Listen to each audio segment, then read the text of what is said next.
So here's the sketch or reduced score, and every note of the full score that we looked at in the previous video is here.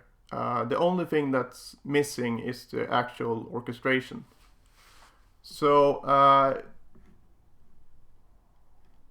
the point of this sketch is to be able to easier get an overview of the music, make it less intimidating compared to looking at the full score, and it's much easier to see the compositional elements and analyze the harmony, and especially when it's more complex music than this, there can be a lot of parts that add up to the harmony you get in the end. So it is much easier to see like this. And the actual layout of this sketch is just my template is basically what you see here. You got 4 staves, and the top 2 staves are always reserved for the melody. The bottom 2 staves are reserved for accompaniment, and this stave here is just a percussion stave. So if there's a significant percussion pattern going on, I notate the composite rhythm here. So if you have, and what I mean by that is usually in the orchestration you might have bass drum on, let's say, 1 and 3, and then you have something else on 2 and 4. In that case I would just notate the full rhythm here. But we'll look at that whenever we come to a piece with more percussion. And also, since this is usually empty, actually, it's a good place to put down the harmony. So that's what I've done here, the chord symbols. And when it comes to the harmony, it depends on the music, of course, but I try to make it as easy as possible. So it's sort of like when you're looking in a real book, with all the jazz tunes. It might be more complicated chords in there, but usually, let's say you have a D7 flat 13 or something similar, they usually would notate that as easy as possible, or even down to just a D dominant. So just to keep it simple and let you add the extensions, if it's not part of the melody, that is. But so I try to follow the same approach here. I don't, if it's not blatantly obvious that it needs to be something, I just keep it pretty general, major, minor, dominant, diminished, and stuff like that. So another thing with the Roman numeral analysis, I use that when it makes sense to use it.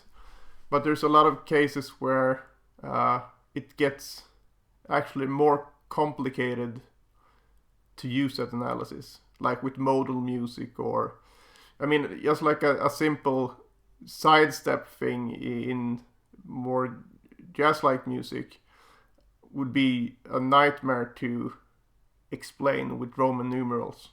So there's a place for everything. So.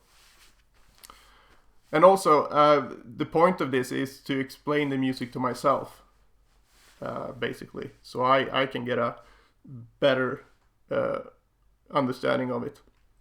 So the easier I can make it to remember, the better it is. So, yeah, but I mean, that's the cool thing about this. When you do your own version, you can go as deep as you want. But I would suggest that don't go deeper than you need to, because it's basically don't make it harder than what it is and what it needs to be. So, okay, with that said, let's look at the different things here. Well, actually, we can listen to what it sounds like first. So, as you will hear, it's just piano sounds here. But if it's a good composition, it should work. Not just as well, but it should at least work musically with a piano. So sort of like an MTV unplugged version of our orchestral piece. So here we go.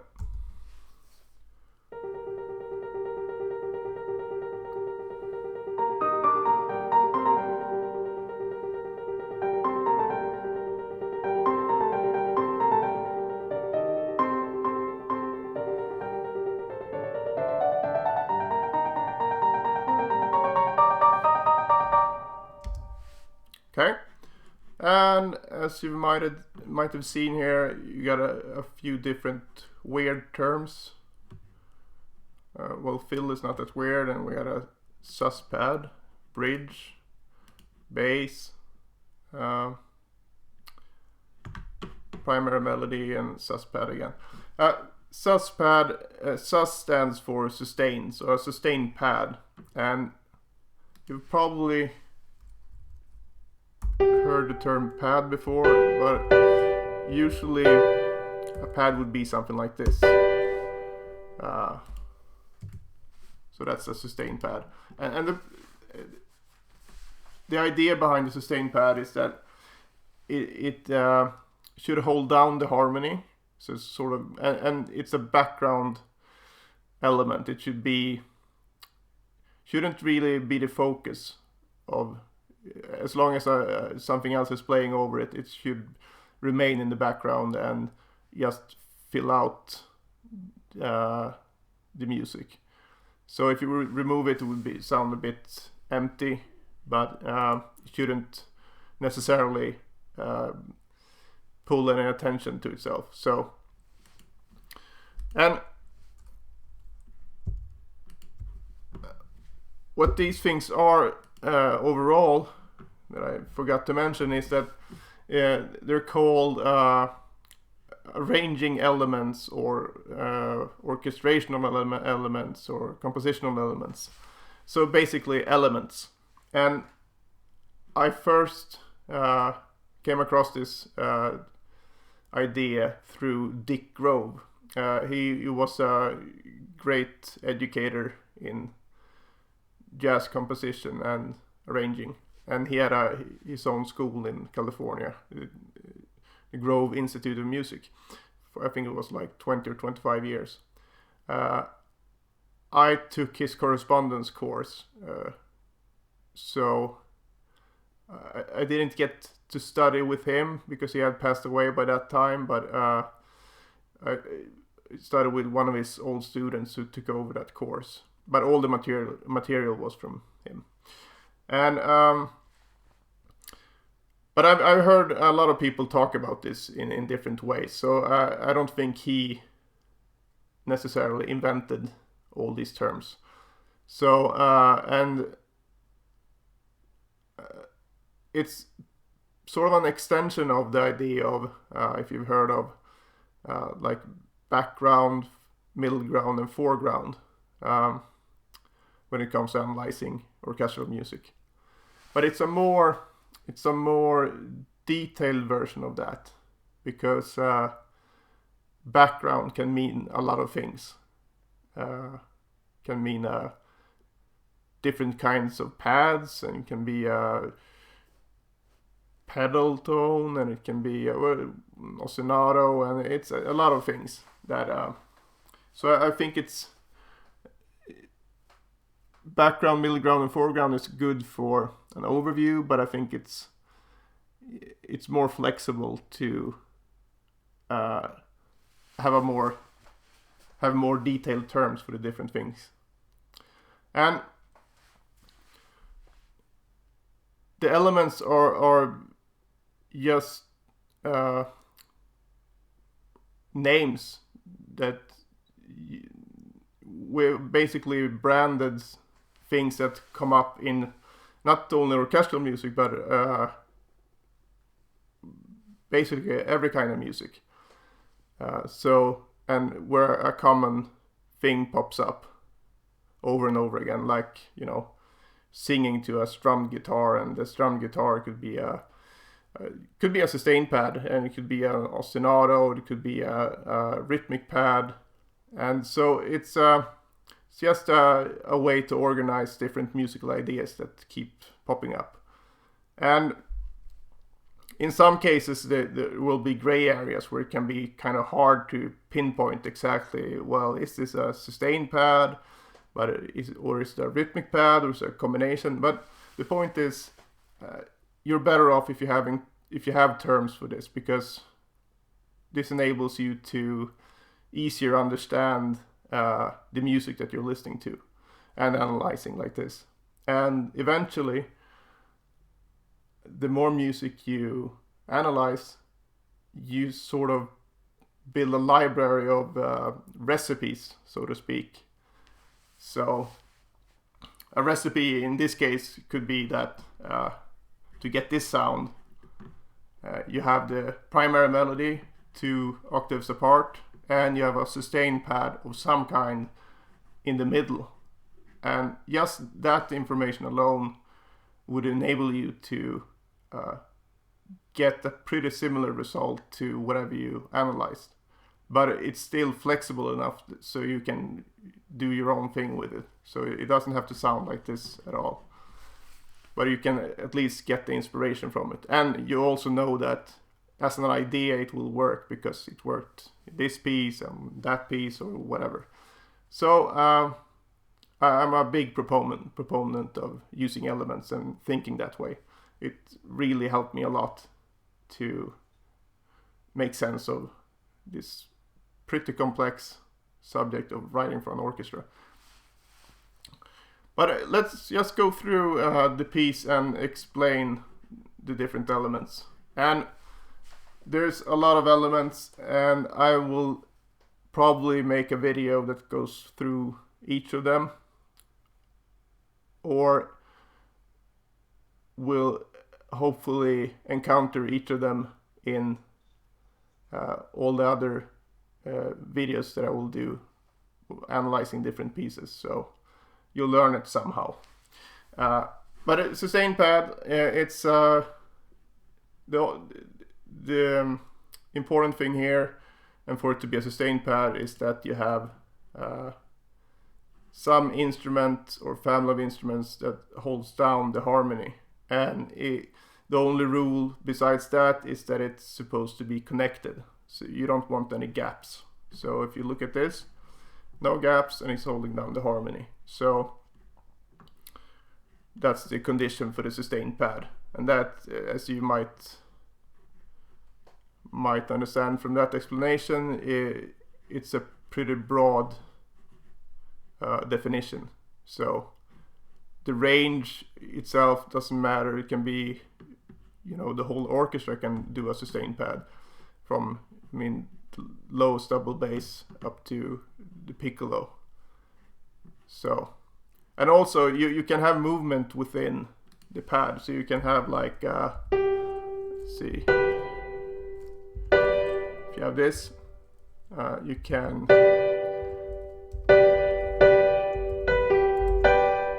This is still a sustain pad, because all the notes are connected, but the fact that they change to the next inversion doesn't matter. So, and you can. The only thing that's important that everything is connected. So movement is totally fine. And here, primary melody, that's basically just the main melody of the piece. And pad keeps going here. Oh, and here we have a bridge. A bridge is an idea that it's actually usually ascending, like it's here. And it's usually placed in the last 2 measures of a phrase and leads into the next section. And it can lead into the next, a totally new section or a variation of the first section, like we have here. And this is actually sort of a textbook example of a bridge, because all the criteria are fulfilled here. So we got and the bridge starts when the melody rests. And why we want to use a bridge is that to have some sort of setup for the next section. So because when the melody ends here, it would be really empty to just keep going with the accompaniment here. And having the bridge, and in this case it really helps, because it leads the violins one octave higher where it wants to be for the next section, because we have the same tremolo pattern, just an octave higher here. So this is actually perfect. But the point of using the bridge is to keep the interest going, because it can almost feel like the music dies when the melody rests and it just keeps going with maybe a pretty dull accompaniment pattern. So this is a more interesting way to move on to the next section. And you can see here you have a fill. And the difference between a bridge and a fill is that the fill is reacting to a melody. So if we listen to the bridge first.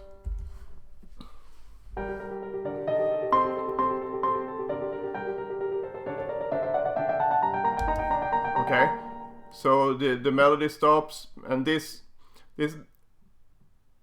doesn't really feel like it's connected to the melody, but it just feels like it amps up the excitement, and you know that something is coming up. But if you listen to this section, you have the melody, and when the melody rests, the fill comes in as sort of like almost a question and answer thing. So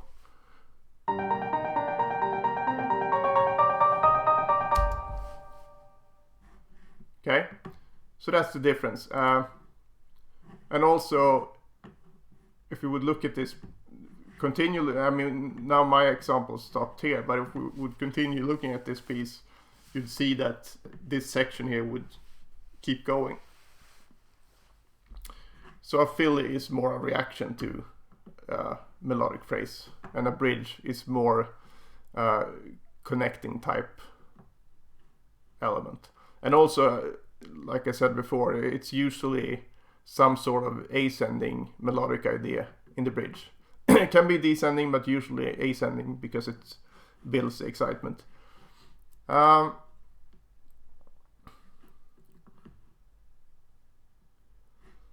Let's see here, we have, well, sustain pad, like I said before. Sustain pads are octave agnostic, so to speak. It doesn't matter how high or low it is. And it's the same element, and this is the primary melody. It's the exact same melody as we had before. And harmonically, it's I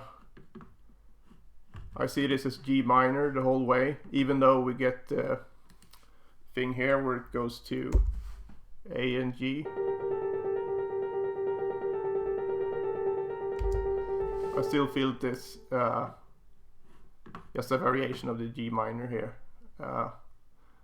But here we have the A minor flat 5, A minor 7 flat 5, or A half diminished. And you can see notes here. We have A, which is a root, G, which is the flat 7,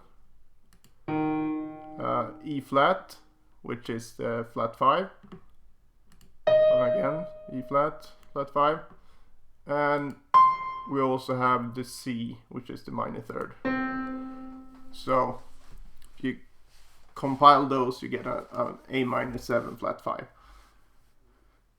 And as you can see here, I didn't bother with using, even though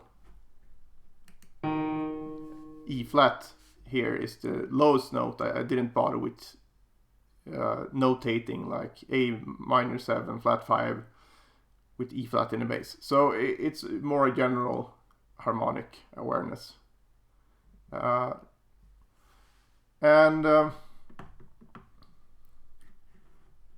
Back to G minor here. And then just a regular cadence, D7 going into G minor again. So it's pretty basic when it comes to the harmony. And I have also notated all the solfege. And if you're new to solfege, I would recommend that you do this for as much music as you possibly can, because that will enable you to learn it much faster and have you start thinking in solfege much easier than if you wouldn't do it. And eventually you will just be able to look at music and figure out the solfege pretty fast, so you won't have to write it down. But until you get to that point, keep writing it down. I still write it down in many cases if it's not released, and I'm sure, yeah, you get what I mean. But I recommend that you write it down for a long time. Let's see here. So, and I wrote it down mainly here so you can see what's going on and why you should get into the habit of doing that. What I liked about the melody here, besides the orchestration that we talked about, is that it's different phrase structure that I'm used to, and I really like that. So we got a longer statement here.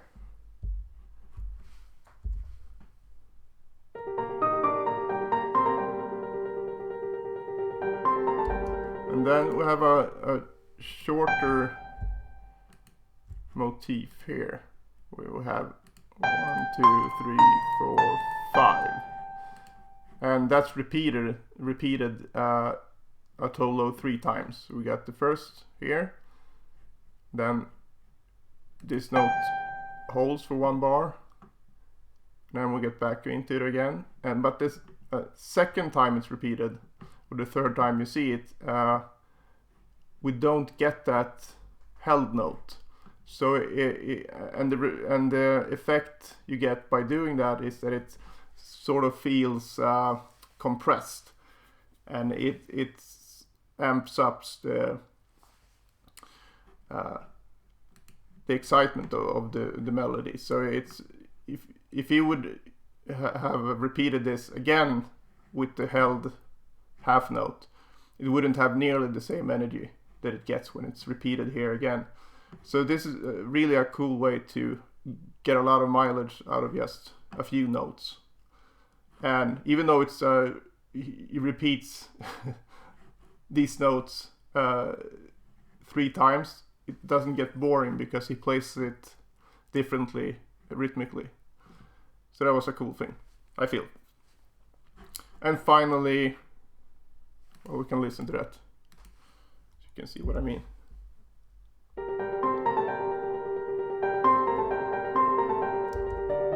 Okay, so states it and holds it, states it again, and then states it again immediately after. Okay, and then it comes into the last part of the phrase or the melody. And here the interesting thing is that there's longer note values in the melody, in this case quarter notes, compared to the blend of 8th notes and 16th notes in the previous phrases. But it's also larger intervals.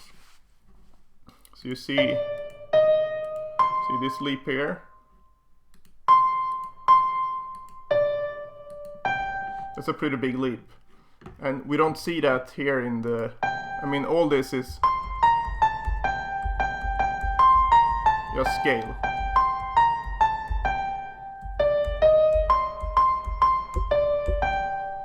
and same thing here in the first statement.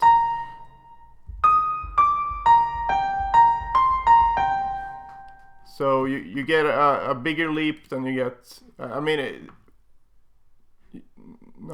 You don't have really any leaps in the previous melody, especially not compared to this one. But the note values is smaller here, so it's and you see that a lot actually, where the faster something is, it's more common to have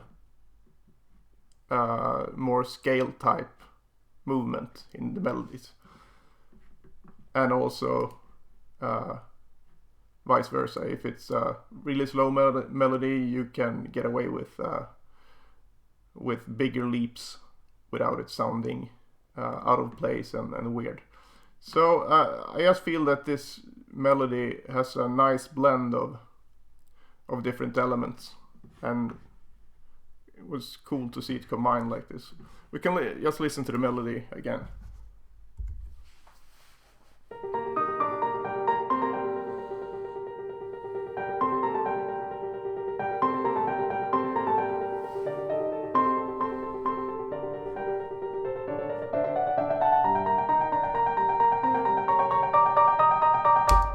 Okay. So, I don't think that there's too much more to say about this particular section of the music. But as you can see here, I got the same thing but in C minor. And you might wonder, why did I do that? Well, it's sort of like an extension of the solfege. I mean, solfege with the movable do. If you have do, re, mi, if you learn that sound, you know it in every key. But a good way to easier see the patterns in the music that you analyze is to actually, just like we did, notate everything in the original key. But then when it comes to the sketch, I transpose it to the key of C. So everything is using C as the starting point. And what this enables you to do is to you can spot the different patterns in music much easier. And you'll see after a few pieces that it has a tendency to always change to the key of G, and then you know that, oh, okay, it's a common way to change key is to go to the key a fifth up and back, and just general patterns like this, and chord progressions and melodic tendencies and all that stuff. It's easier to see when you can compare it to one note instead of having all these different keys to work in. And I wouldn't worry about, oh, well, then I won't be able to work in other keys. Well, yes, you will, but I feel since the point of this is to analyze the music and be able to take as much of it as possible into your own playing and composing, it's a good idea to make that as easy as possible. And like I said, it's easier to see the similarities of different pieces of music when you have sort of a common ground. So, and if you would take, say, all the Bach chorales and do them all from either C major or C minor, after you've done maybe like a 20 or something, you would have seen the same chord progressions a lot of times, and you would learn it much faster, I feel, than you have to remember that, oh yeah, going from F sharp major up to C sharp major is the same as going from C major to G major. And I mean, that's a really easy example, but when it gets a bit more complex, it can be sort of like you don't see, you might not realize that, oh, this is just the old 1625 progression I've seen everywhere before, and that I already know the sound of. But since it's in a new key that I'm not that familiar in yet, it's sort of escaped you. So again, this is only for analysis purpose, and you should be able to see everything in every key, and you will get there. But for me, this really helps to compare the pieces I'm analyzing, and better being able to learn from it. So at least try it out. So it's not that much to talk about here, because it's the same, it's exactly the same piece of music. It's just in the key of C minor instead of the original key of G minor. And I don't do this with the orchestrated version, because honestly it's because it wouldn't work in most cases, or it would sound weird. So and I don't want to imprint any weird orchestrational practices just because I'm looking at all the pieces from the same tonality, so, or from the same root note, because that's also one of the reasons why we use different keys, is that it has a lot to do with the arranging and orchestration of a piece. So this C minor version, if we would orchestrate that with the same orchestration as we had before, it would sound quite a bit duller than the other version. So and it wouldn't work as well, I feel. Even though it would be possible to do it, it wouldn't sound as good. So again, if you want to try this method out of transposing everything to C, once you've done it in the original key, it's keep it to the sketch mainly, because you want to it's a separate thing from the orchestration. Okay, so in the next video, well, actually no, it's another step as well. I forgot about, let's see here. The last thing that I do is that I do a main thing sketch, and this is a thing that I got from the composer Ron Jones. He's been one of two main composers for Family Guy and American Dad since its beginning. So I think he has stopped like 6 or 7 months ago. And he's done a ton of other stuff. I think he worked on Star Trek and DuckTales and tons of stuff. He's a really, really good composer and really knows his stuff. So, and this is his concept of a main thing sketch, and what it means that, and actually I don't know if he actually uses this in an analytical fashion. He talked more about this when it came to composing, that he would compose the main melody or the main thing that the ear would focus on when it comes to the piece of music. So it's sort of like an outline for a book, but in music form. So you get the most important things here, and all the details are filled in later. But I find this step is interesting, and I always learn something. And also you get to sort of listen to it in another way and try to figure out, well, okay, what's the main thing in every section, in every bar of this piece? Where's my attention supposed to be, if you would ask the composer? So We can just listen to this.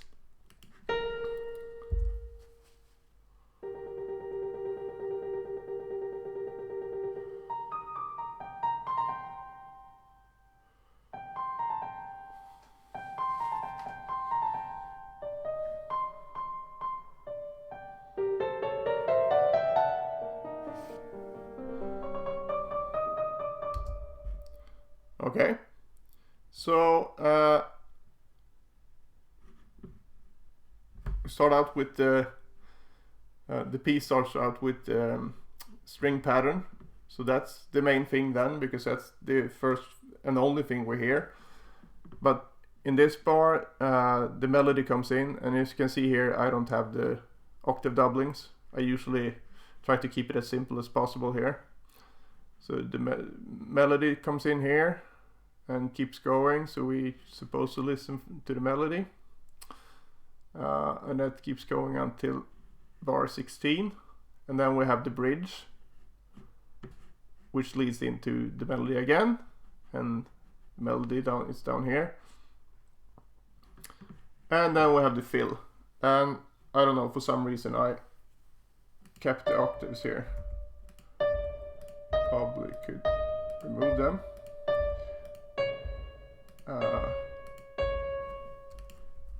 It's let's see. Yeah, usually when you hear something in octaves like that, it's the top note that sticks out. So when it comes to the main thing here, and I want to remove a voice, it's usually the the bottom voice that goes. And as you can see here, this is a really stripped down version of the music. But the point is to get an overview of whatever you looked at, and also get a feel for what's most important at any given time. So I mean, I feel I get something out of doing this, and I get to view it in a different light. So you can try it out and see if you like it. And again, I do with the main thing. You see here, it starts out in the original key, and then I do a main thing sketch in where I transpose everything to C. Okay, so in the third and last video, I'm gonna show you how I take it a step further by actually doing my own version of the piece I've just analyzed. So see you then.